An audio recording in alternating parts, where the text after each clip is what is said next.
বাড়িঘর ছেড়ে মানুষ অন্যত্র চলে যায়। আবু বকরকে সাথে নিয়ে আল্লাহ নবী মদিনার দিকে রওনা হলেন। মদিনায় যাওয়ার পথে তিনি 3 দিন 3 রাত হাঁটলেন।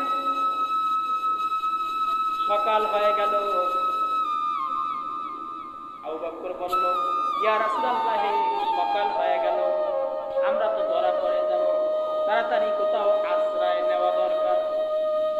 70 পর্বত গুহা মক্কা থেকে মদিনায় যাওয়ার সময় বাজে পথে আল্লাহর নবী আবু বকরকে নিয়ে ওই গুহার ভিতরে ঢুকলেন। পাহাড়িয়া গুহা, গুহার ভিতরে